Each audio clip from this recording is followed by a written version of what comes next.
Good morning friends, कैसे हैं आप सब लोग। आई होप आप सब लोग बहुत अच्छे होंगे और बहुत अच्छे से पढ़ रहे होंगे।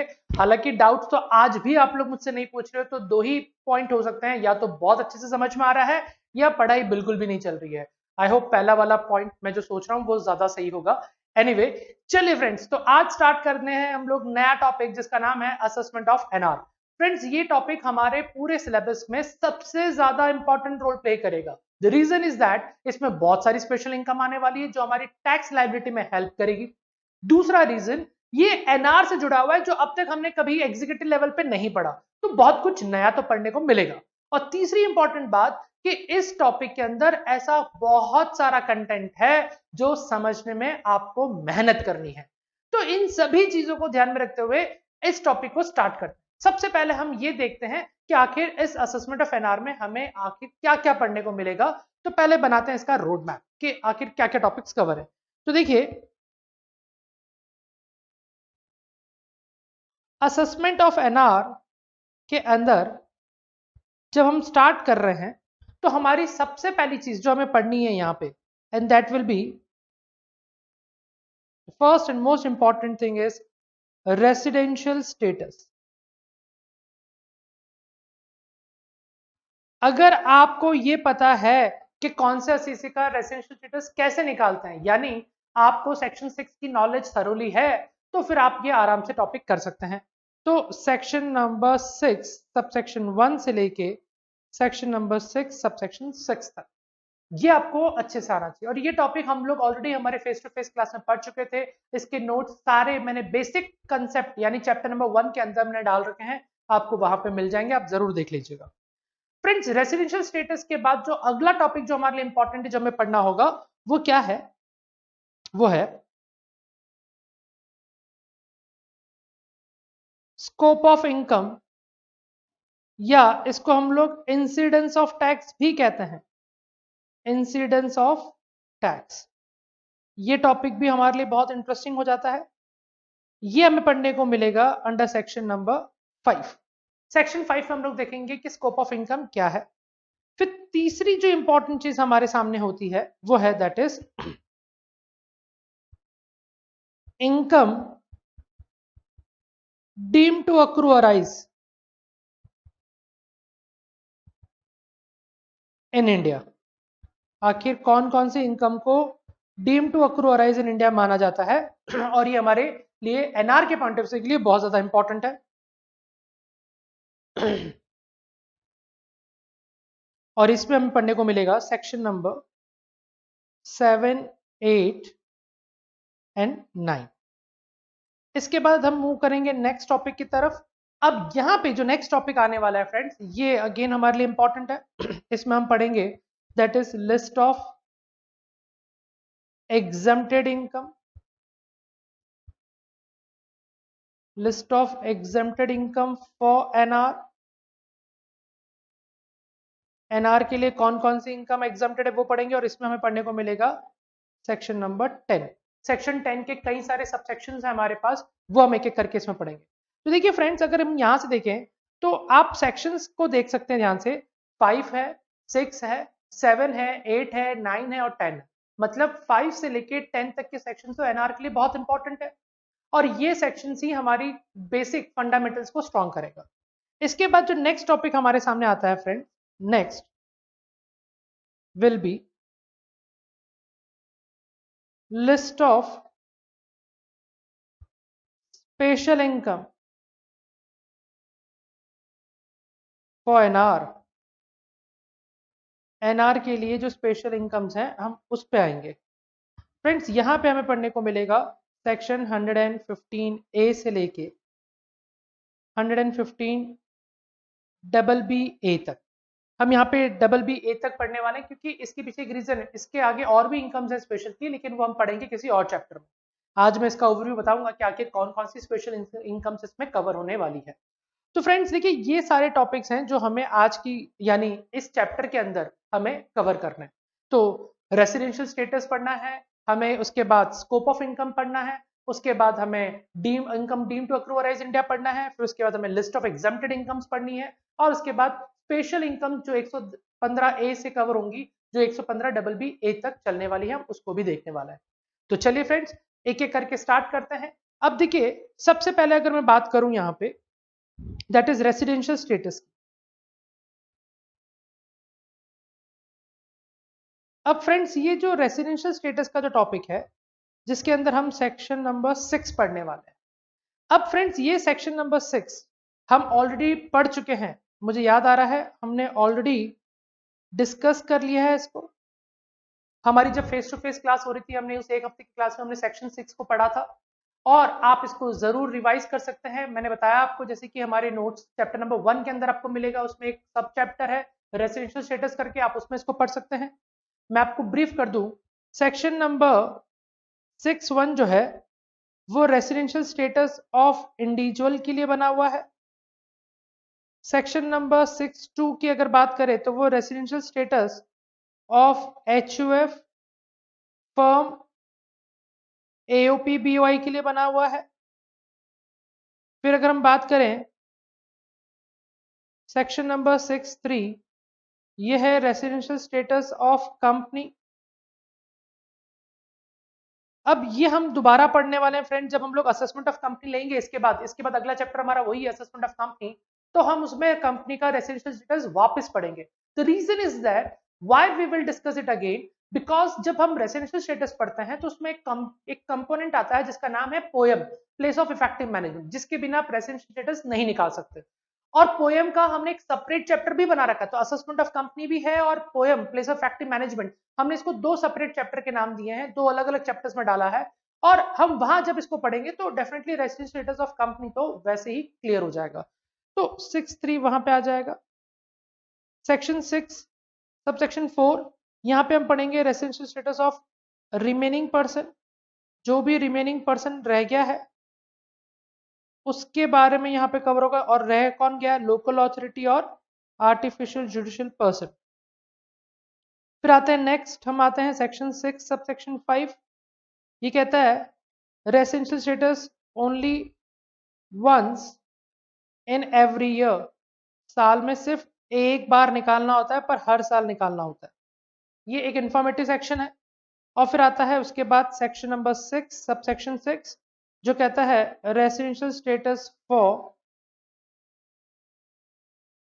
रेसिडेंट इंडिविजुअल, जो भी रेसिडेंट बन चुका है रेसिडेंट इंडिविजुअल वो यहां आ सकता है, या फिर रेसिडेंट HUF यहां आ सकता है। इसके अलावा और कोई यहां कवर नहीं होगा। तो फ्रेंड्स ये जो टॉपिक्स हैं ये सेक्शन 6 वाले आपको वहां मिल जाएंगे, आप इसको जरूर गो थ्रू करना। और सारे इजी हैं, चाहे वो इंडिविजुअल हो, HUF हो, AOP BOI हो। कंपनी जो है डिफिकल्ट है, उसको मैंने कहा जैसे हम असेसमेंट ऑफ कंपनी में पूरा कवर करेंगे। तो रेसिडेंशियल स्टेटस वाला टॉपिक आपके लिए रहता है। अब आते हैं स्कोप ऑफ इनकम के ऊपर। फ्रेंड्स अब ये स्कोप ऑफ इनकम के अंदर हमें क्या ध्यान रखना है, देखिए अब यहां से हमारी मेन पढ़ाई शुरू होती है असेसमेंट ऑफ NR को लेकर। अब इसके आगे अगर मैं बढ़ूं तो देखिए section number 5 scope of income. ये स्कोप ऑफ इनकम को हम एक और नाम से बुलाते हैं जिसका नाम है इंसिडेंस ऑफ टैक्स। इसको या तो स्कोप ऑफ इनकम बोलो या इंसिडेंस ऑफ टैक्स बोलो, दोनों ही सही नाम है। अब ये हमें क्या सिखाने की कोशिश करता है जरा उस पर ध्यान देते हैं। वो हमें कहता है कि जो भी असेसी आपके सामने है चेक करो उसका रेसिडेंशियल स्टेटस क्या है as per section number 6। Section 6 के हिसाब से आप उसका रेसिडेंशियल स्टेटस चेक कीजिए। ये रेसिडेंशियल स्टेटस या तो ईदर OR हो सकता है या फिर NOR हो सकता है या फिर NR हो सकता है। द मैक्सिमम ऑफ पॉसिबिलिटी जो हो सकती है किसी भी पर्सन के रेसिडेंशियल स्टेटस बनने की वो OR, NOR या NR, इन तीन के अलावा और कोई पॉसिबिलिटी नहीं बनती है। तो सेक्शन 5 कहता है हमें कि भैया देखो आप जब रेसिडेंशियल स्टेटस निकालोगे एज पर सेक्शन 6 तो OR, NOR, NR अगर होता है तो देखिए क्या होगा। अगर आप OR हुए, suppose if your residential status OR, तो ऐसे केस में क्या होगा, आपको जो इनकम यहां पे लेनी है वो आपको लेनी है इंडियन इनकम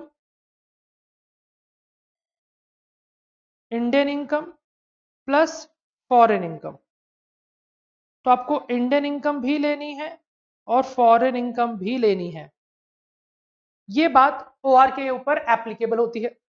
अगर हम एनओआर की बात करें तो जो आपको इनकम कंसीडर करनी है तो उस केस में हमें इंडियन इनकम तो लेनी है, इसमें कोई डाउट नहीं। और इंडियन इनकम के साथ जो हमें दूसरी चीज जो लेनी है वो है सर्टन फॉरेन इनकम। अब ये एक नया नाम आपके सामने आ रहा है, सर्टन फॉरेन इनकम क्या है, हमें वो लेनी है। हम इसको भी देख लेंगे सर्टन फॉरेन इनकम क्या होती है। और जब एनआर की बात करेंगे तो यहाँ पे जो हमें इनकम लेनी है वो हमें सिर्फ ओनली इंडियन इनकम, हमें सिर्फ इंडियन इनकम ही कंसिडर करनी है और कुछ भी नहीं। तो यहाँ पे इन दोनों को जोड़ने के बाद जो अमाउंट बैठेगा वो अमाउंट हमें लेना होता है। यहाँ पे इन दोनों को ऐड करने के बाद जो अमाउंट आएगा वो फिगर हमें यहाँ लेना है और यहाँ पे सिर्फ इसी का टोटल हो जाएगा। तो ये जो स्कोप है ये हमें ये बताता है कि आप जब अपनी इनकम चेक करते हैं कि भैया वो इनकम रिसिप्ट आपकी इनकम है या नहीं है, फिर वो इनकम टैक्सेबल है या नहीं है, और वो जब टैक्सेबल है तो टैक्सेबल हो जाने के बाद हमें ये देखना है कि क्या हमारे वो स्कोप में कवर हो रहा है कि नहीं हो रहा है, कि even though it is taxable but if it is not covered into your scope तो इन दैट केस आपको वो नहीं लेनी है। उदाहरण के तौर पे मैं एक इंडिविजुअल हूं, मेरे हाथ में इस बार रिसिप्ट आई 10 लाख रुपए की। जब 10 लाख रुपए की रिसिप्ट को जब मैंने चेक किया तो पता चला 10 लाख में से सिर्फ 8 लाख रुपए ही मेरी रिसिप्ट मेरी इनकम है, तो 2 लाख को हटा दिया। अब 8 लाख को जब मैंने चेक किया उसमें कितनी इनकम टैक्सेबल है, तो 7 लाख रुपए की इनकम ही मेरी टैक्सेबल। अब वो 8 लाख में से 7 लाख टैक्सेबल है तो 1 लाख एग्जम्प्ट हो गया, उसको मैंने बाहर निकाल दिया। अब जो 7 लाख बचे हैं ये मेरी टैक्सेबल इनकम। अब मुझे यहाँ पे मेरे स्कोप के अकॉर्डिंग देखना है। अब स्कोप के अकॉर्डिंग यानी मुझे पहले ये देखना होगा कि मेरा रेसिडेंशियल स्टेटस क्या है। अब अगर मान लीजिए मेरा रेसिडेंशियल स्टेटस एनआर निकलता है तो मुझे ये देखना पड़ेगा कि ये 7 लाख रुपए में इंडियन इनकम कितनी है और फॉरेन इनकम कितनी है। अगर ये 7 लाख में से सारे के सारे 7 लाख इंडियन इनकम है तो पूरी की पूरी ले लो, लेकिन अगर 7 लाख में से 5 लाख इंडियन इनकम है और 2 लाख फॉरेन इनकम है तो मुझे सिर्फ 5 लाख इंडियन इनकम ही लेनी है, 2 लाख मुझे कंसिडर नहीं करना है क्योंकि मेरा स्कोप ऑफ इनकम मुझे अलाउ नहीं करता, क्योंकि मैं एक एनआर हूं तो एनआर को सिर्फ इंडियन इनकम लेनी है, फॉरेन इनकम नहीं लेनी है। अब जब स्कोप वाइड डिसाइड हो जाएगा तो फिर इस इनकम को, ये जो स्कोप अप्लाई करने के बाद, ये स्कोप अप्लाई करने के बाद अब मैं इन इनकम को कहां लेके जाऊंगा, इस इनकम को मैं लेके जाऊंगा सेक्शन 14 के पास। फ्रेंड्स अगर आप भूले नहीं, आपको याद होना चाहिए, ये सारी बातें हमने फेस टू फेस क्लास में पढ़ी थी। अब सेक्शन 14 हमें कहां भेजेगा, सेक्शन 14 हमें लेके जाएगा हमारी टोटल इनकम की तरफ।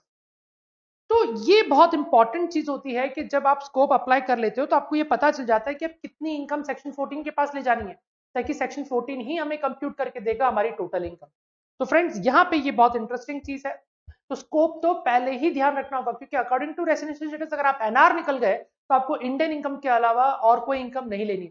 पर अगर आप नॉन ऑर्डिनरी रेसिडेंट निकले, एनओआर निकले, तो अगेन यहाँ पे आपको इंडियन इनकम लेनी है पर सारी फॉरेन इनकम नहीं लेनी है। आपको सिर्फ कौन सी इनकम लेनी है, सर्टन फॉरेन इनकम। तो यहाँ पे जो सर्टन फॉरेन इनकम है ये भी आपको देखना होगा, सारी नहीं, सर्टन फॉरेन इनकम। तो ये एक और इंटरेस्टिंग चीज है। तो ये टॉपिक देखने के बाद हमारे माइंड में कुछ क्वेश्चंस खड़े हो गए। अब ये जो क्वेश्चंस खड़े हुए हैं वो हमें ये बताता है कि इंडियन इनकम क्या होती है। अब इंडियन इनकम किसको बोलेंगे, एक तो ये चीज हो गई हमारे सामने एक बड़ा सवाल, और एक फॉरेन इनकम किसको बोलेंगे, ये भी एक सवाल हमारे सामने। तो इंडियन इनकम, फॉरेन इनकम, ये दोनों कैसे हमें आइडेंटिफाई करना है, तो हम यहां लिखते हैं with the help of section number 7, 8 और 9 हमें पता चलेगा कि हमारी इंडियन इनकम कौन सी है और हमारी फॉरेन इनकम कौन सी है।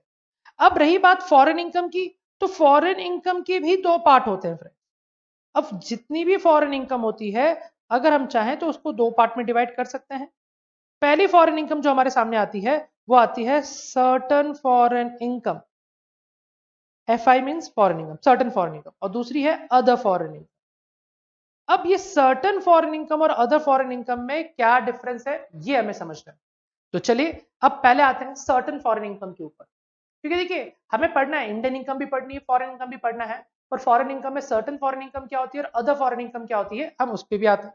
तो चलिए अब देखिए, जब भी आपके पास इनकम होती है और आपको जब चेक करना हो तो ये बात ध्यान रखना, फॉरेन इनकम निकालना बहुत आसान है। एफआई यानी foreign income.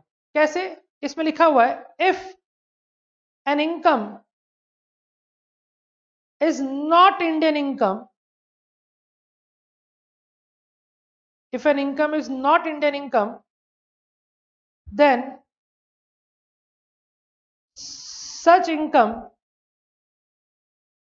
is foreign income।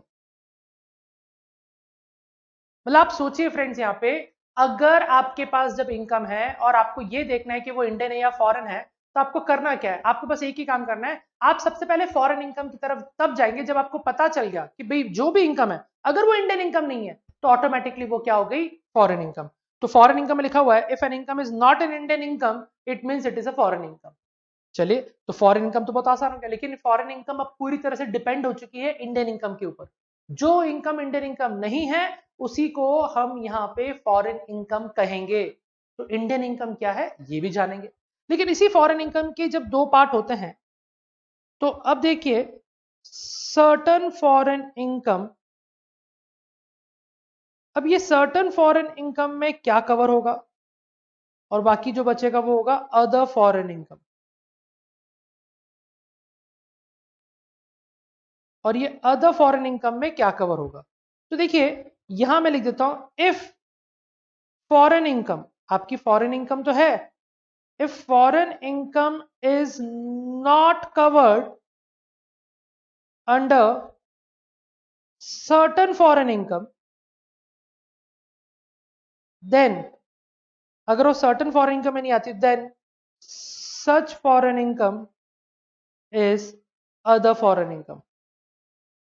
अब देखिए अदर फॉरेन इनकम कैसे पता चलेगा? अगर वो सर्टन फॉरेन इनकम में नहीं आता तो वो सब के सब अदर फॉरेन इनकम आएंगे।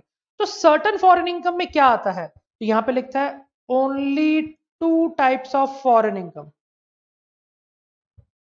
Only two types of foreign income, सिर्फ दो ही तरह की foreign income certain foreign income बनती है। Only two types of foreign income is certain foreign income. अब ये दो तरह की कौन सी है तो एक एक करके देखते हैं। टाइप 1 पहली टाइप की कौन सी है और दूसरी टाइप की कौन सी है? तो पहली टाइप में कहता है कि income from profit, sorry, income from business, income from business which is setup outside India.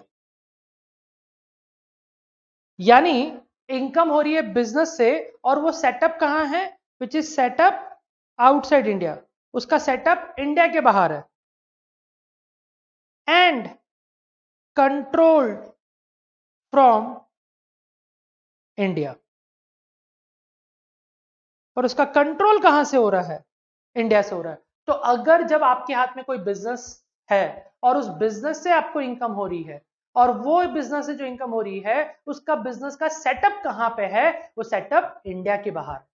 और जब देखा कि उस बिजनेस का पूरा कंट्रोल और मैनेजमेंट कहां से हो रहा है, वो कंट्रोल मैनेजमेंट अगर इंडिया से हो रहा है, तो ऐसी फॉरेन इनकम को, ऐसी फॉरेन इनकम को हम क्या बोलेंगे? Certain foreign income. अब मान लीजिए दुबई में मेरा एक बिजनेस है, मेरा एक रेस्टोरेंट है दुबई में। तो अब दुबई के रेस्टोरेंट से मुझे इनकम हो रही है और वो इनकम इंडियन इनकम नहीं है। मैंने इंडियन इनकम जाके चेक किया। सबसे पहले एक बात जरूर अपने दिमाग में ख्याल रखना फ्रेंड्स, ऐसा नहीं है कि जो चीज फॉरेन से आती हुई दिखाई दे या फॉरेन में होती हुई दिखाई दे और वहां से इनकम आ रही है ऐसा दिखाई दे तो वो फॉरेन इनकम हो गई। इतनी जल्दबाजी अच्छी नहीं होगी। ये टैक्स है, ये ऐसी वर्बल आंसर देने वाला प्लेटफॉर्म नहीं है। आपको बहुत बारीकी से ध्यान रखना पड़ेगा। If you feel that it is a foreign income, हमें कोई मतलब नहीं। आप क्या फील करते हैं, आपको क्या सही लगता है, इससे ना तो मुझे कोई मतलब है ना एग्जामिनर को कोई मतलब है। You have to be very particular as per according to the act. आपके सामने जब इनकम आती है सबसे पहले चेक करो वो इंडियन है कि फॉरेन है। अगर वो इंडियन नहीं है तो हम फॉरेन में जाएंगे। अब दिखने में आपको पूरी तरह से लग रही है जैसे रेस्टोरेंट मेरा कहां है? दुबई में, वहां से मुझे इनकम आ रही है। अब ऐसे केस में अब वो दुबई में रेस्टोरेंट है, उसका सेटअप वहां पे है, कंट्रोल इंडिया से हो रहा है, ये जो पॉइंट में लिखे हैं सारे फुलफिल हो रहे हैं, लेकिन कोई मतलब नहीं, क्योंकि अगर वो फॉरेन जो इनकम मुझे हो रही है दुबई के बिजनेस से, अगर वो इंडियन इनकम में वैसे ही कवर हो रही है तो इंडियन इनकम बन गई, तो फॉरेन इनकम की तरफ मुझे देखने की जरूरत ही नहीं है। मुझे ये देखना है सबसे पहले कि जो भी इनकम मेरे हाथ में आई वो इंडियन है या फॉरेन है। फॉरेन कब बनेगी? जब वो इंडियन नहीं होगी, तो मुझे पहले इंडियन चेक करना पड़ेगा।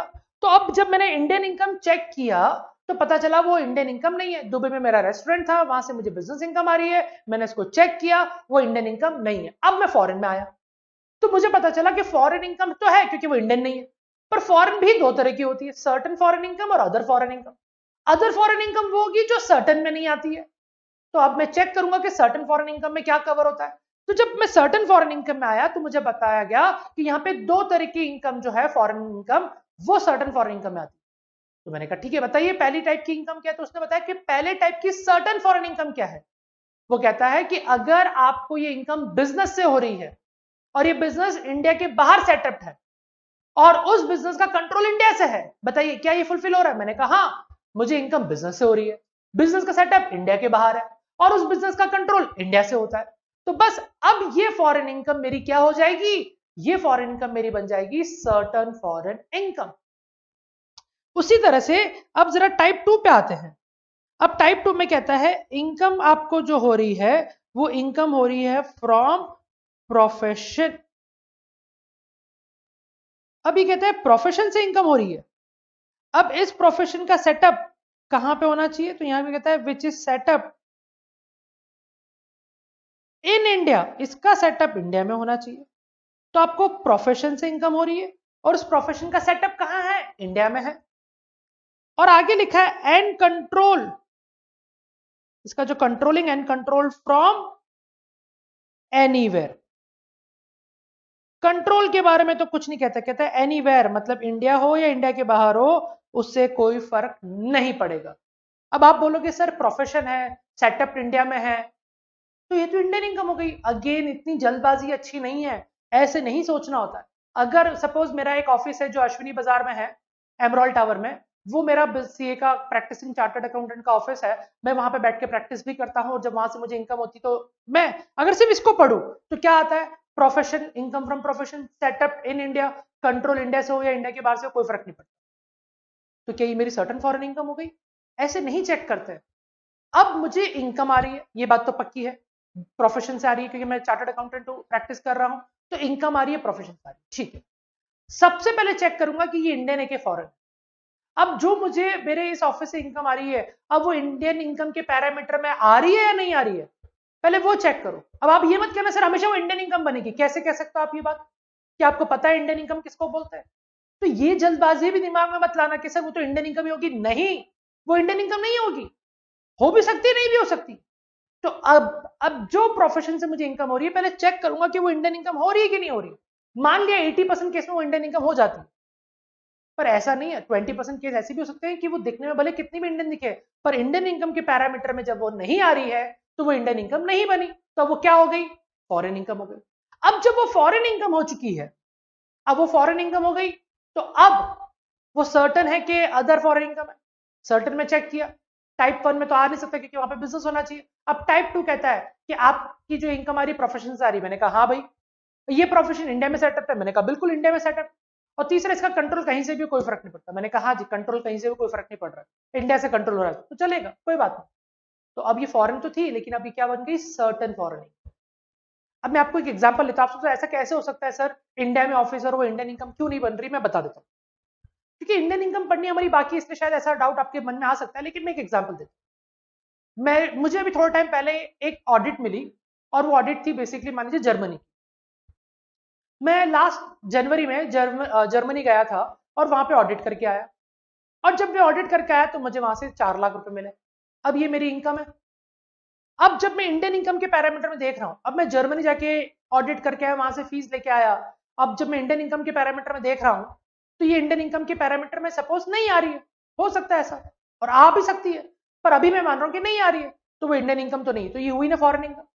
अब ये सर्टन है कि अदर है, तो पहले सर्टन में जाके चेक करूंगा, टाइप 1 में तो आ नहीं सकता। अब टाइप 2 में आया कि प्रोफेशन से, मैंने कहा आपका प्रोफेशन इंडिया में सेटअप है, मैंने कहा बिल्कुल इंडिया में सेटअप है। और कंट्रोल अगेन कोई फर्क नहीं पड़ता कहीं से भी। तो देखिए ये मेरी सर्टेन फॉरेन इनकम हो गई। तो इसलिए आपको बहुत तसल्ली से चेक करना पड़ेगा सबसे पहले कि वो इंडियन है या नहीं। जब इंडियन नहीं है तो ही हम फॉरेन पे जाएंगे। अब आगे बढ़ते हैं।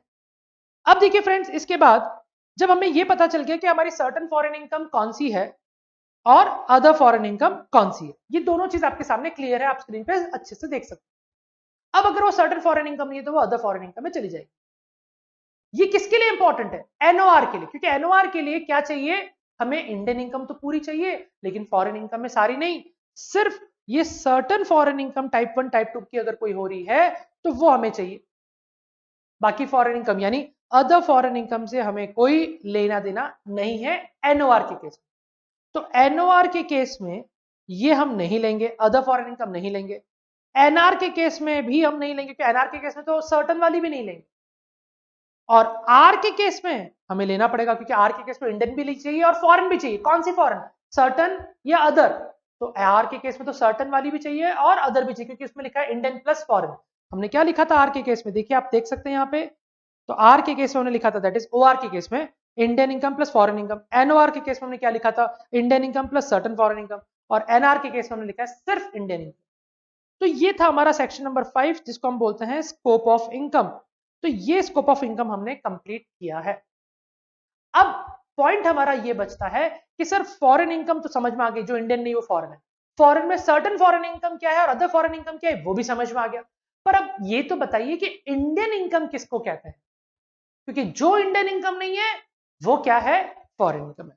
तो चलिए अब हमारे आगे अगले टॉपिक की तरफ बढ़ते हैं। अब इसमें हम देखेंगे कि इंडियन इनकम किसको बोलते हैं। चलिए तो अब इंडियन इनकम पे आ जाते हैं।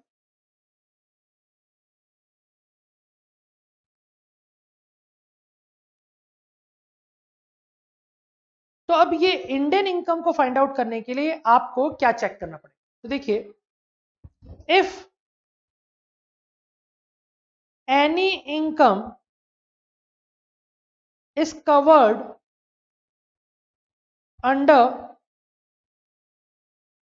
any one out of 4 pillar,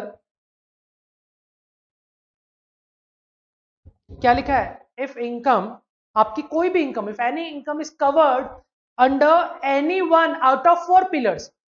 हमारे पास 4 पिलर्स हैं, उन 4 पिलर में से कोई भी एक पिलर में ये इनकम कवर्ड हो गई, यानी कहने का मतलब 4 कैटेगरीज हैं, 4 में से किसी भी एक कैटेगरी में आपकी इनकम कवर हो गई तो वो इनकम क्या बन जाएगी, तो then such income is always called as Indian income। ठीक है फ्रेंड्स, अब देखिए अब सवाल ये उठता है कि ये 4 पिलर कौन से हैं, या 4 कैटेगरी भी कह सकते हो। तो ये 4 कैटेगरी कौन सी? पहली कैटेगरी, कैटेगरी नंबर 1, इसमें हम आते हैं, इसमें हम कहते हैं income accrue oblique arise in India. जो भी इनकम आपकी इंडिया में अक्रू अराइज हो रही है वो इनकम यहां पे कवर होगी। दूसरी कैटेगरी, कैटेगरी नंबर 2,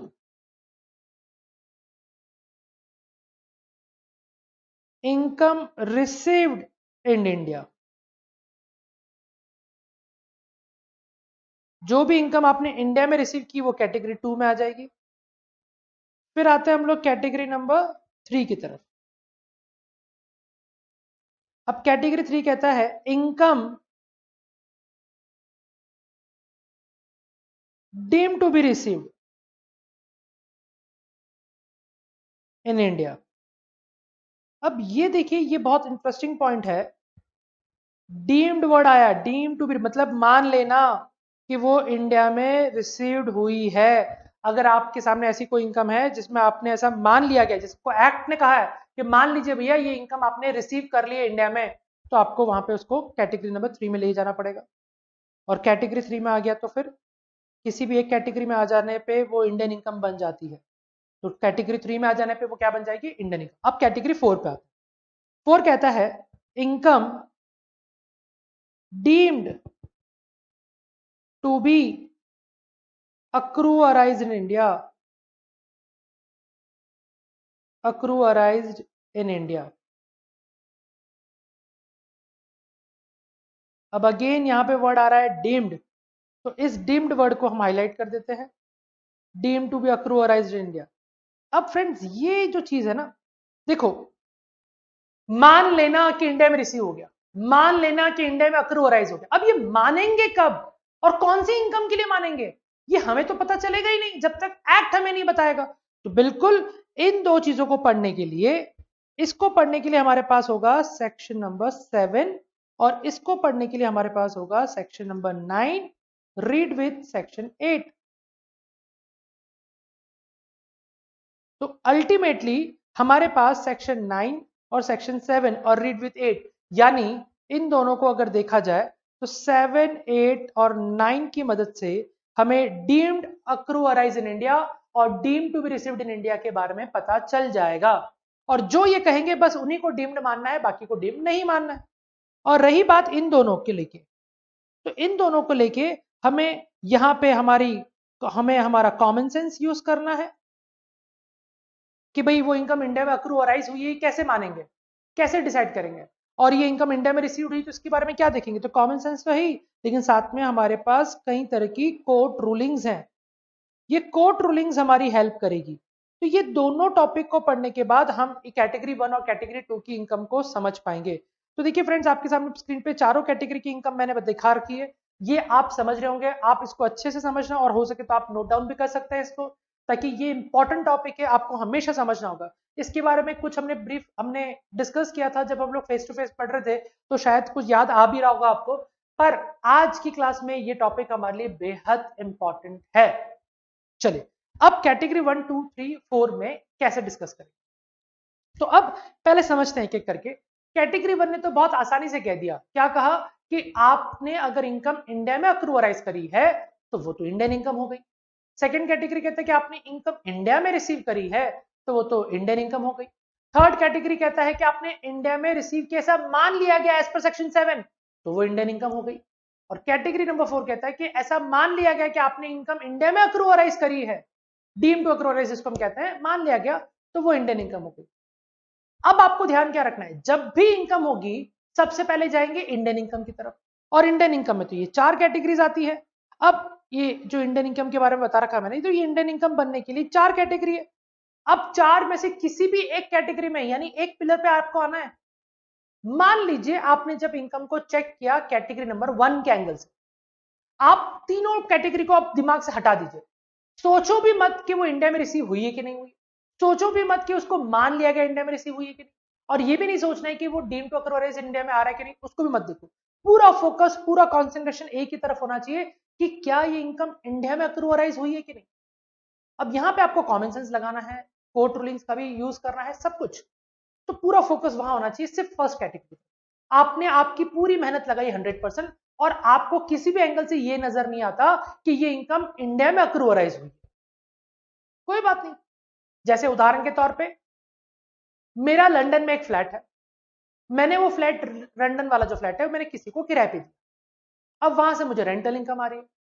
अब आप अपना पूरा दिमाग लगा दीजिए, जितना मैं जानता हूं, आपका जो भी कॉमन सेंस है और जितनी भी नॉलेज अब तक डेवलप हुई है, आप वो यूज कीजिए। आपके दिमाग में एक ही आंसर चल रहा होगा, लंदन में फ्लैट है, वहां पर रेंट पे दिया है, अब वो रेंटल इनकम जो आ रही है वो इनकम है, अब वो इनकम इंडियन है या फॉरेन है वो देखना है, और अगर इंडियन नहीं हुई तो फॉरेन में जाएगी, तो इंडियन है या नहीं है इंडियन चेक करना है, और इंडियन में बनने के लिए चारों कैटेगरी में जाना पड़ेगा। मैं तो अभी कहता हूँ कि कैटेगरी 2, 3, 4 भूल जाइए, सिर्फ कैटेगरी 1 पे आइए। बताइए क्या वो इनकम accrualize इन इंडिया लग रहा है किसी भी एंगल से आपको, आप क्या बोलोगे? डेफिनेटली आपका आंसर होगा नहीं सर, वो इनकम accrualize इंडिया में नहीं लग रहा है, हमें तो नहीं लग रहा है। तो चलिए आपकी बात मान लेते हैं, वो accrualize इंडिया में नहीं है, सपोज मान लिया, तो कैटेगरी 1 में नहीं आया, तो अब मुझे कैटेगरी 2 चेक करनी है, डायरेक्ट फॉरेन इनकम नहीं मान लेना है, कैटेगरी 2 चेक करूंगा, कैटेगरी 2 में भी नहीं आ रहा है, कैटेगरी 3 चेक कर लो, और कैटेगरी 3 में भी नहीं आ रहा है तो कैटेगरी 4 चेक कर लो, 4 में भी नहीं आ रहा है, तब जाके वो जाएगा फॉरेन इनकम में। अब मान लीजिए कैटेगरी 1, 2 और 3 में तो नहीं आया, पर फोर्थ कैटेगरी ने कह दिया हाँ हम इसको मानते हैं, we deemed it as an Indian income, आप कुछ नहीं कर सकते। आपका कॉमन सेंस बार बार कह रहा है तो फॉरेन है फॉरेन है फॉरेन है, लेकिन उससे कोई मतलब नहीं। जब कैटेगरी 4 ने कह दिया अपने पॉइंट्स में सेक्शन 9 के अंदर कि भैया ये तो deem to accrue as in India वाली इनकम है, तो now it is an Indian income, whatever you think about it, इससे हमें कोई मतलब नहीं है। कॉमन सेंस बार बार दिक्कत देगा, अरे यार सर कैसे हो गया, हमारे कहने पे नहीं हो रहा है, एक्ट ने कहा है कि इसको मान लो तो मानना ही पड़ेगा, अब क्या कर सकते। तो ये कुछ चीजें आपको ध्यान रखना। उसी तरह से इसके उल्टे एग्जाम्पल भी हो सकते थे। सपोज मेरे पास एक इनकम है, अब वो इनकम बेसिकली रेंटल इनकम है और वो फ्लैट से हो रही है। वो फ्लैट कहाँ है, इंडिया में सिचुएटेड। अब इंडिया में एक फ्लैट है, मुझे उससे रेंटल इनकम आ रही है। अब मैं आपसे पूछूंगा बताओ ये इंडियन इनकम है या नहीं है, तो आप कैटेगरी 1 में जाओगे, कैटेगरी 1 बोलता है अक्रू अराइज इंडिया में हो रहा है कि नहीं हो रहा है। कॉमन सेंस लगाओ, आपका कॉमन सेंस हो सकता है थोड़ा कम हो, तो यहाँ पे आपको आएगा अरे हाँ सर ये तो फ्लैट इंडिया में, ये तो अक्रू अराइज इंडिया में ही हो रहा है। नहीं, अब आप तुरंत अगर ये आंसर दे रहे हो कि हाँ सर अगर इंडिया में कोई फ्लैट है और उसको हमने रेंट पे चढ़ा दिया तो क्या वो इंडियन इनकम है। अब कैटेगरी 2, 3 को भूल जाओ, सिर्फ फर्स्ट कैटेगरी ध्यान में रखो, क्या ये income accrue arise in India हुआ है। तो अक्रू अराइज इन इंडिया हुआ है कि नहीं हुआ है, उसके लिए आपको ये जानना पड़ेगा कि अक्रू अराइज मीन्स व्हाट। सिर्फ इससे काम नहीं चलेगा, हाँ सर फ्लैट इंडिया में तो वहीं से अक्रू हो गया, नहीं, इसके पीछे भी लॉजिक है। अक्रू अराइज मीन्स व्हाट, ये समझना बहुत इंपॉर्टेंट है। इसलिए तुरंत इंडियन इनकम बोल दोगे पता, जब आप सीख जाओगे कि अक्रू अराइज क्या होता है, तो हमारे इस एग्जांपल का जब फैक्ट्स आपके सामने और क्लियर होगा तो आप शायद कहोगे हाँ सर ये फ्लैट भले आपने इंडिया में दिया है किसी को रेंट पे, लेकिन ये अक्रू अराइज इंडिया नहीं हो रहा है। ये आप कब कहोगे, जब आप और अक्रू अराइज के बारे में पढ़ोगे उसके बाद। अब वो कैटेगरी 1 में नहीं आया, कैटेगरी 2 में नहीं आया, 3 में नहीं आया, 4 में नहीं आया, तो वो अब इंडियन इनकम नहीं है, वो फॉरेन इनकम हो गया। पर आपका कॉमन सेंस आपको इंडियन इनकम बता रहा होगा, पर वो अगर यहाँ नहीं आ रहा है तो मीन्स वो इंडियन इनकम नहीं है, बात खत्म। तो अब हमें ये तो समझ में आ गया कि इंडियन इनकम पे जाने के लिए चारों कैटेगरी को देखना होगा। अब अगर कैटेगरी 1 नहीं आ रहा है तो कैटेगरी 2 को देखो, 2 में नहीं आ रहा है तो 3 को देखो, 3 में नहीं आ रहा है तो 4 को देखो। इसका मतलब ये भी होता है कि अगर कैटेगरी 1 में आ गया तो क्यों कैटेगरी 2, 3, 4 को देख रहे हो, फिर टाइम वेस्ट क्यों कर रहे हो। क्योंकि अगर कैटेगरी 1 में वो कवर्ड है तो वो इंडियन इनकम बन चुका है। अब 2, 3, 4 को चेक करके अपना टाइम वेस्ट मत करो, क्योंकि अगर वहां कवर हो जाए या नहीं हो तो भी वो इंडियन इनकम तो बन ही चुका है ना। तो हाँ, ये बात भी आपको अपने जनरल नॉलेज कॉमन सेंस से याद रखनी कि भाई किसी भी एक कैटेगरी में आना, एक बार वो आ गया फिर आगे की कैटेगरी मत चेक करो। अब कैटेगरी 1 में नहीं आया कोई बात नहीं, 2 में आ गया तो 3 और 4 को मत चेक करो।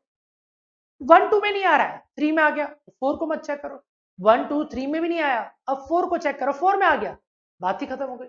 और उसमें भी नहीं आया तो वो इंडियन इनकम ही नहीं है। चलिए फ्रेंड्स, आई होप आपको ये बात भी समझ में आ चुकी है। अब मैं आपको ले चलता हूं कैटेगरी नंबर 1 की तरफ कि income accrue arise in India किसको कहते हैं। चलिए अब इस वाले पार्ट पे आ जाता है। आई होप आपको एक एक करके सारी चीज समझ में आ रही है फ्रेंड्स। तो अब यहां पे हम लिखेंगे income accrue arise in India किसको कहते हैं। अब income accrue arise in India किसको कहेंगे, तो देखिए क्या होता है फ्रेंड, सपोज एक एग्जांपल लेके समझते हैं। ये एक एक्स है, इसने एक एक्टिविटी करी, एक्स ने एक एक्टिविटी करी और ये एक्टिविटी करने के बाद इसको कोई इनकम यहां पे ड्यू होने वाली। अब ड्यू का मतलब क्या होता है वो भी देख लेते हैं। Rights to demand, rights to demand, आपकी राइट्स आपके अधिकार है। जैसे कि मैं अगर किसी के लिए ऑडिट करता हूं तो I am x, I am doing an activity, और ये बात हमने पहले तय करी थी जब मैं जिसकी ऑडिट कर रहा था कि ये ऑडिट पूरी हो जाने के बाद तुझे 20,000 रुपए देने हैं। तो जब मैं एक एक्स हूं, मैं एक एक्टिविटी करता हूं, तो एक्टिविटी करने के बाद मेरी इनकम ड्यू होगी, बात खत्म है। ड्यू का मतलब मेरे राइट्स बन रहे हैं, मेरे अधिकार डेवलप हो रहे हैं। अब जब मेरे अधिकार डेवलप हुए तो मुझे ये चेक करना है प्लेस ऑफ ड्यू, मैं मेरे अधिकार कहां ड्यू करवाता हूं, मतलब मेरे अधिकार ड्यू हो रहे हैं ना, मांगने का अधिकार, ये पैसे। इनकम ड्यू का मतलब इनकम मांगने का अधिकार मेरा बना, तो वो कहां पे बन रहा है? क्या वो इनकम मांगने का अधिकार मेरा इंडिया में बन रहा है या आउटसाइड इंडिया बन रहा है? अब इस बात को बहुत ध्यान से समझना, जो मैंने यहां लिखा है इस एग्जांपल से ही आपको समझ में आएगा कि अक्रू अराइज का मतलब क्या होता है। एक्स ने एक एक्टिविटी करी जिसकी वजह से उसकी इनकम ड्यू हो रही है, यानी वो इनकम मांगने का अधिकार रख रहा है। अब देखना यह है कि इन दोनों के बीच में क्या बात हुई थी, एक्स और सामने वाले पर्सन के बीच में, कि वो मांगने का अधिकार कहां रखता है। मैंने जब ऑडिट करी थी, ऑडिट करने से ठीक पहले मैंने इसको कहा था कि देख ये काम है, ये ऑडिट में कर दूंगा और इस ऑडिट के 20,000 रुपए लगेंगे और ये 20,000 रुपए भारत में देने पड़ेंगे तुझे। अब जब ये बात हो गई तो इसका मतलब मैंने एक्टिविटी करी, अब इनकम ड्यू हुई, मेरा मांगने का अधिकार है उस पैसे का, और वो पैसे मांगने का अधिकार, प्लेस ऑफ ड्यू मेरा कहां है? इंडिया में है। जब अगर वो इंडिया में है तो इसका मतलब मेरी जो इनकम है, मतलब ये जो एक्स है, ये जो एक्स है, एक्स की income accrue arise in India हो गई, इन इंडिया। लेकिन अगर ये आउटसाइड इंडिया मांगने का अधिकार रखता तो ये इनकम जो है, ये इनकम अक्रू होती, अराइज होती आउटसाइड इंडिया। तो ये फर्स्ट कैटेगरी में नहीं आती। मतलब मैं ये नहीं कह रहा ये फॉरेन बन गई, क्योंकि क्या पता सेकंड कैटेगरी में कवर हो जाए, तो इतनी जल्दबाजी तो मैं डायरेक्ट तो बोलूंगा नहीं ना फॉरेन इनकम। अब मैं इसका एक एग्जांपल लेता हूं। जैसे मैंने अभी कहा ना, मैंने ऑडिट करने की बात करी थी, तो देखिए मैं जर्मनी गया, जर्मनी में जनवरी महीने में मैं दैट इज जर्मनी गया, और उस जर्मनी में मैंने जब ऑडिट करी, मैंने सामने वाले से 4 लाख रुपए डिमांड किया। अब जब ऑडिट हो जाने के बाद, जो हमने पहली डिस्कशन हुआ था, ये था कि ऑडिट के 4 लाख रुपए लगेंगे और ये 4 लाख रुपए आपको ऑडिट के बाद देने होंगे, पर ये पैसे मैं मांगने का अधिकार रखता हूं इंडिया में, क्योंकि इंडिया की एक कंपनी ने मुझे कहा था कि जाओ ऑडिट करो। मैं वहां गया, ऑडिट करके आया, मैं वहां किसी से भी पैसे मांगने का अधिकार नहीं रखता हूं। हमारी बात पहले हुई थी, मैं मांगने का अधिकार इंडिया में रखता हूं। मैं वहां जाके सिर्फ ऑडिट करके आ रहा हूं, क्योंकि जो मेन पर्सन है, की पर्सन है, जिसने मुझे फाइनलाइज करके ऑडिट करने के लिए वहां भेजा था, मैं उससे पैसे मांगूंगा। और मैंने पहले देखे थे मुझे काम करने का 4 लाख रुपए चाहिए, तो मैं पैसे मांगने का अधिकार इंडिया में रखता हूं, इटली में, सॉरी जर्मनी में नहीं। आप समझना इस एग्जाम्पल को। तो ऐसे केस में क्या होगा, अब आपको दिखाई दे रहा होगा कि विशाल सर तो जर्मनी गए, वहां पे ऑडिट करके आ गए, 4 लाख रुपए की इनकम करी, तो फॉरेन इनकम हो गई। इतनी जल्दबाजी में आंसर नहीं देना है, पहले चेक करो वो इंडिया में आ रहा है क्या, इंडियन इनकम बन रही कि नहीं बन रही है। अब वो इनकम इंडिया में अक्रूवराइज हुई कि नहीं, तो हम क्या देखेंगे, विशाल सर एक्स है, उन्होंने एक्टिविटी करी ऑडिट वाली, और उन्हें इनकम ड्यू करने का अधिकार है। जब मैंने वो ऑडिट की एक्टिविटी कर ली, अब पैसा मांगने का मेरा अधिकार है, बिल्कुल। अब वो पैसे मांगने का अधिकार मेरा कहां है, इंडिया में या फॉरेन कंट्री में, बताइए। ऑब्वियसली इंडिया में है, तो ये इनकम मेरी कौन सी हुई, इनकम अक्रूवराइज इन इंडिया। और जब ये इनकम अक्रूवराइज इन इंडिया हो गई, तो ये कैटेगरी 1 में आ गई कि नहीं आ गई। अब आपका कॉमन सेंस शायद डायरेक्ट प्राइमा फेस से देख के क्या बोल रहा होता कि लंदन में या जर्मनी में ऑडिट करके आ जाओ, तो वहां से ऑडिट इनकम आएगी, फॉरेन इनकम। गलत। इतना इंपॉर्टेंट है अक्रूवराइज, अगर आपने नहीं समझा है तो ये आपके लिए दिक्कत वाली बात है। तो सिर्फ डायरेक्ट देख के आंसर देना कि हाँ सर अक्रूवराइज तो क्या है, हमें आता होगा, नहीं। समझना है कि अक्रूवराइज में आपको देखना है कि जब बंदा, यानी जो पर्सन इनकम मांगने का अधिकार रखता है, वो अधिकार कहां रखता है। और इनकम मांगने के अधिकार को हम बोलते हैं ड्यू। ये बात बाय डिफॉल्ट क्लियर होती है। अब क्या होता है, सपोज जैसे मैं आपको पढ़ा रहा हूं, हमने आपस में कभी ये डिस्कस नहीं किया था कि मैं पैसा कहां मांगूंगा। तो ऐसे केस में जब पहले से दोनों के बीच में डिस्कस नहीं होता है, तो वहां पे आप अजम्पशन लगा सकते हो कि जिस कंट्री को या जहां पे आप रह रहे हो, जहां भी एक्टिविटी कर रहे हो, शायद वही वो जगह फाइनल है, उसी को आप ड्यू मान रहे हैं, उसी जगह को आप ड्यू मान रहे हैं। जैसे जब मैं आपको पढ़ा रहा हूं, तो ये बात हमारे बीच में जब डिस्कस नहीं, तो भी इंप्लाइड है बाय डिफॉल्ट कि डेफिनेटली विशाल सर अगर पैसे मांगने का अधिकार रखते हैं तो वो इंडिया में ही रख रहे हैं, मैं इंडिया में ही आपसे पैसे मांगूंगा। मैं ये नहीं कहूंगा कि नहीं मुझे सारा पैसा दैट इज जर्मनी में चाहिए या यूके में चाहिए या फिर दैट इज स्विट्जरलैंड में चाहिए, नहीं। अगर मैं ऐसा बोलता और उस कंडीशन पे आप मानते और फिर मैं आपको पढ़ा रहा होता, तो डेफिनेटली यहाँ पे मेरी इनकम अक्रूवराइज इंडिया में नहीं हो रही है, मेरी इनकम वहां हो रही है। तो ये बात आपको समझनी जरूरी है। ओके फ्रेंड्स, तो ये पहली कैटेगरी। अब आप ये मत सोचने कि सर फिर तो हर आदमी ऐसे ही करेगा, कहना आसान है। वहां पे ड्यू करवाओगे तो वहां पे व्यवस्था भी करानी पड़ेगी मांगने की और पैसे कलेक्ट करने की। और दूसरी चीज कि पहली कैटेगरी से बच जाओगे, फिर सेकंड थर्ड फोर्थ का क्या, तो क्या पता फर्स्ट में बचो पर सेकंड से नहीं बच पाओ, थर्ड से नहीं बच पाओ, फोर्थ से नहीं बच पाओ। तो बहुत सोच समझ के कहना कि सर हर कोई ऐसा कर लेगा, ऐसा नहीं होता। ठीक है फ्रेंड्स, तो आई होप आपको ये अक्रू अराइज का मतलब समझ में आ चुका होगा। तो फ्रेंड्स, आई होप आपको ये बात अगर समझ में आ गई है तो बिल्कुल इसके बाद हम लोग नेक्स्ट आगे बढ़ेंगे, दैट इज आपकी जो अगली इनकम है, दैट इज अगली कैटेगरी है जिसका नाम है इनकम रिसीव्ड इन इंडिया। अब अक्रू अराइज इंडिया में नहीं हुई कोई बात नहीं, पर इनकम रिसीव्ड इन इंडिया है तो उसका क्या करें। चलिए तो अब सेकेंड पार्ट पे भी आ जाते हैं, इनकम रिसीव्ड इन इंडिया।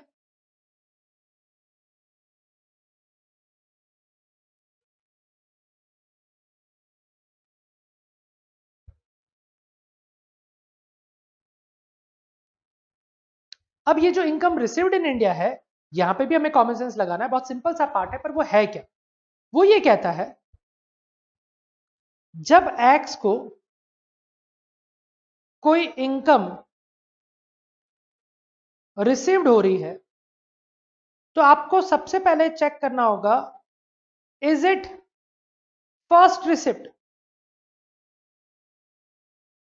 क्या ये फर्स्ट रिसिप्ट है, पहली चीज, या फिर कंस्ट्रक्टिव रिसिप्ट है।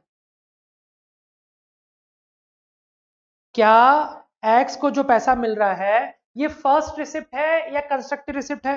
अब ये क्या होता है वो भी मैं आपको समझाता हूं, फर्स्ट रिसिप्ट या कंस्ट्रक्टिव रिसिप्ट। फर्स्ट रिसिप्ट मतलब directly received, directly received by SSC, और कंस्ट्रक्टिव रिसिप्ट का मतलब होता है indirectly received by SSC, indirectly received by SSC.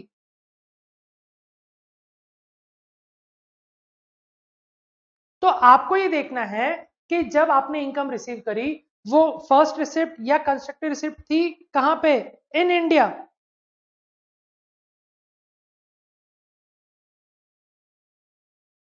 In India, तो अब ये बन जाएगी इनकम रिसीव्ड इन इंडिया।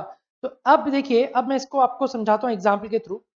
मतलब सपोज एक एनआर है, उसने भारत में कोई काम किया। अब वो भारत में जब काम किया उसके बाद उसको इनकम हो गई, अक्रू हो गई, अराइज हो गई, लेकिन उसने वही कहा था कि ये पैसा मुझे मेरी कंट्री में चाहिए।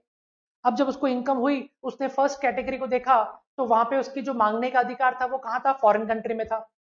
तो फर्स्ट कैटेगरी में तो उसकी income accrue arise in India हो ही नहीं, जबकि उसने बिजनेस एक्टिविटी भले इंडिया में करी हो, उससे पैसा भी कमाया।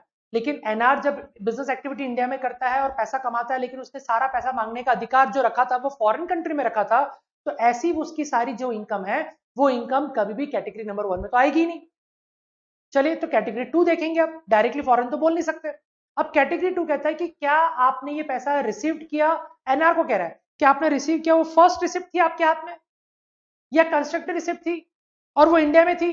अगर आंसर आता है यस, अगर आंसर आता है यस, तो फिर ये इनकम जो है आपकी बन जाएगी इनकम रिसीव्ड इन इंडिया। अब वो एनआर का एक भरोसेमंद आदमी इंडिया में था, तो एनआर ने उसको क्या बोला, आपको बोला कि मेरे भरोसेमंद आदमी को ये पैसा पहुंचा दो। तो एनआर ने जो भी इनकम अर्न करी, अब उसने इसकी मांगने का अधिकार तो कहां रखा था, लंदन में रखा था या फॉरेन कंट्री में, जहां पे भी फॉरेन कंट्री में कोई भी सिटी का नाम ले लो, वहां रखा था। अब उस एनआर ने सामने वाली व्यक्ति पार्टी को बोला कि एक काम कर, तू चाहे तो मेरा एक भरोसेमंद वाला आदमी है, तू उसको पेमेंट दे दे। तो ये पैसा उस भरोसेमंद आदमी के पास पहुंच गया, यानी मैं उसको एक तरह से एजेंट कह दूं, उसका इनडायरेक्ट पर्सन आदमी। अब उस भरोसेमंद आदमी के पास पैसा पहुंच गया, उसके पास पैसा पहुंचने का मतलब इनडायरेक्टली एनआर के हाथ में पहुंच गया पैसा। तो जब ये एनआर के हाथ में पैसा पहुंच गया और वो इंडिया में पहुंचा है, इंडिया में ही लाइबिलिटी खत्म हो गई ना, सामने वाला जिसको देना था पैसा उसकी लाइबिलिटी कहां पे आके खत्म हुई, इंडिया में आके खत्म हो गई। तो ये पैसा उस एनआर के लिए क्या बन जाएगा, कंस्ट्रक्टिव रिसिप्ट। दूसरा एग्जांपल, एनआर खुद इंडिया में घूमने आया, पैसा मांग रहा था बहुत लोगों से क्योंकि उसने सारे मांगने का अधिकार था, फॉरेन कंट्री रखा था, वो इंडिया में कुछ काम से घूमने आया था या कुछ काम से आया था, और अपने पार्टीज को बोला अगर पेमेंट है तो दे दो मुझे, मैं आया हूं तो लेते हुए जाऊंगा। अब वो पेमेंट लेते हुए जा रहा है, तो अब उसने डायरेक्टली फर्स्ट हैंड रिसिप्ट की, उसने खुद ने रिसीव की, फर्स्ट रिसिप्ट है उसके हाथ में। उसके हाथ में जब फर्स्ट रिसिप्ट है तो ऐसे केस में वो रिसिप्ट उसके लिए क्या बन जाएगी, फर्स्ट रिसिप्ट इन इंडिया। और जब फर्स्ट रिसिप्ट इन इंडिया है तो वो भी उसके लिए क्या बन गई, इंडियन इनकम। अब आर के एंगल से देखोगे तो भी देख सकते हैं। सपोज मैं हूं, मैं ऑडिट करने गया था इटली या जर्मनी, अब जर्मनी में मैं ऑडिट करने गया, वहां से 4 लाख रुपए मांगे। अब क्या हुआ, अब मैंने पहले ही तय कर रखा था कि भैया मैं यहाँ जो कंपनी थी मैंने उनको बोला था कि मुझे पैसा इंडियन करेंसी में नहीं चाहिए, फॉरेन करेंसी में चाहिए, और मेरा मांगने का अधिकार मुझे जर्मनी में चाहिए। ठीक है, मैं जर्मनी में गया, ऑडिट कंप्लीट हुई, अब मेरा मांगने का अधिकार वहीं हो गया। तो अब क्या हो गया, ये मेरे लिए income is not accrue arise in India, category 1 में आया नहीं, अब कैटेगरी 2। जब मैं काम करके वापस आया, मैं जब यहाँ इंडिया में आया, उन्होंने मुझे वो फॉरेन करेंसी में सारा अमाउंट पकड़ा दिया। अब ये पैसा मुझे रिसीव कहाँ हुआ, इंडिया में हुआ। जब इंडिया में हुआ, फर्स्ट रिसिप्ट है मेरे हाथ में डायरेक्टली, तो ये मेरे लिए क्या बन जाएगा, इंडियन इनकम। लेकिन अगर मुझे पैसा वहां मिलता, कहां पे, जर्मनी में, तो ऐसे केस में it is not, first receipt कहां पे हो रही है, तो फर्स्ट रिसिप्ट तो हुई मुझे, एसएससी को फर्स्ट रिसिप्ट हुई, पर कहां हुई, आउटसाइड इंडिया। हमने क्या लिखा है, फर्स्ट रिसिप्ट कहां होनी चाहिए, इंडिया में होनी चाहिए। तो अगर मैं डायरेक्ट पैसा वहां ले लेता तो फर्स्ट रिसिप्ट मेरी वहां पे होती, इंडिया में नहीं होती, और जब इंडिया में नहीं होती तो मैं सेकंड कैटेगरी में मैं कवर्ड नहीं हो पाता। तो फ्रेंड्स हमने 2 पॉइंट्स पढ़ लिए अच्छे से कि इनकम अक्रूअराइज इन इंडिया क्या होता है और इनकम रिसीव्ड इन इंडिया क्या होता है। अब इसके बाद जो बाकी के 2 बचते हैं, income deem to accrue or arise in India और income deem to received in India, ये दोनों ही पॉइंट हम नेक्स्ट क्लास में कवर करेंगे। चलिए फ्रेंड्स, तो आज की क्लास को यहीं पे एंड करते हैं। आई होप आपको ये पॉइंट सारे के सारे आज समझ में आए होंगे। चलिए, थैंक यू सो मच।